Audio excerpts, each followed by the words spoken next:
Fala aí pessoal, beleza? Guilherme Gamer na área e tá ligado no game Journey. Ele é um grande clássico do PlayStation 3, um game que marcou a vida de muita gente e conseguiu se sobressair dos demais com as suas características únicas e marcantes. Pois é, hoje eu trago um vídeo do novo game feito pelos membros responsáveis pelo desenvolvimento de Journey. O game se chama ABZû e ele traz belos visuais e parece muito promissor. Não dá pra saber ainda se ele vai chamar tanta atenção quanto Journey, eu acho difícil, ainda assim parece um bom game. Esse gameplay é com narração em inglês, mas pelo menos dá pra ter uma ideia das mecânicas do jogo. Aproveita aí o vídeo de ABZû, até mais, valeu e tchau. So it's completely free roam once you're down there. You don't have to worry about Right, I've got to get back up to no, service. there's also no game over screen. There's no tension that you have to really worry about as a player. However, there are some dangerous creatures that you do have to watch out for later on. I just love the style of this. Tell us a little bit about the art direction for the game. Yeah, so we have this very stylized look, and the idea behind that was to capture kind of the essence of the creatures and the spaces rather than trying to depict them realistically. It's not a simulation game, it's more of an art game, and trying to get at the things behind the creatures, their personalities and things like that. Yo, look at that turtle. There you are. Yeah, so you can catch a ride on the turtles. You can swim with a turtle. We wanted to design interactions with the creatures that were non-violent and respectful, which is, very different than most games with animals, where you're shooting them. So, No shooting tortoises. yeah. So what's going on there with the radar? So the diver has this sonar ping Sonar, that lets her discover these drones that she can repair and swim with. And that sonar can actually call the drone over to you, but it also scares away smaller fish. And is that a problem, scaring away smaller fish? Well, sometimes you want to swim with the fish, and actually let you school with the fish and swim faster. So there's this kind of balance between swimming with drones and the fish. Oh, so it's almost like a car getting into another car's slipstream. Right. When you swim with the Exactly. fish. And right there, I don't know if you saw it, but there's actually a great white shark that just swam by. And one thing that we wanted to do, we have this great white shark character that's going to become central to the story of the game. Great white shark diver is uncovering a resource that the drones can collect.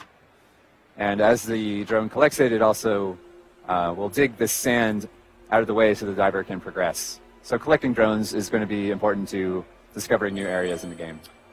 So will different drones have different abilities there? That's or? the plan. And Okay. as you go deeper, you'll discover different kinds of drones with different abilities. And then you said we found a resource there. What are we doing once we find that? What are we doing with these resources? So in the beginning of the game, it's really mysterious what this resource is, and the drones want it, and you have to find it for the drones. But as you go deeper, you discover what that is and the ramifications of collecting that. So here you can see that we're swimming with a school of giant trevally. Wow, that's And you can gorgeous. see we have, in this room, there are about 10,000 fish, That's amazing. in addition I to love how they thousands of mimic you. kelpies. Yeah, you can swim really quickly with them, which is really fun. I think he's going to catch a ride on a manta ray. There you go. So when you ride these creatures, you can kind of steer them a little bit, or you can just hold on and see where they go, which is also fun. It's been a real fun challenge to create these dense, lush environments that are super dynamic. One thing that we really want to do is make sure that everything in the space reacts to you and the creatures. So you can see these kelp leaves all push out of the way of a manta ray. So I saw with the first drone there, we opened up a cave that was inaccessible to us before. I love just the breadth of different looking environments that you were able to create in this, Yeah, it's been a real fun thing to make an ocean game because there are so many different kinds of biomes. Like this is a cavern, and you can see some ancient artifacts, and you'll discover more of those as you go through the game. Those jellies are crazy looking. Yes, the moon jellies. Love it.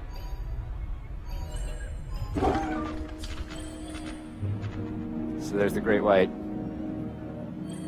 He just ate our little drone Well. friend. You're my best friend, drone. I'll miss you.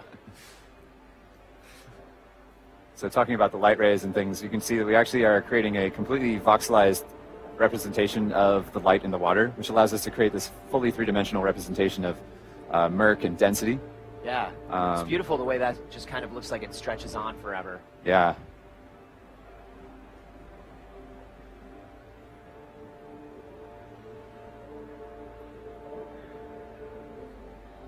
So we know that we have this goal of finding out the secrets of the ocean, right?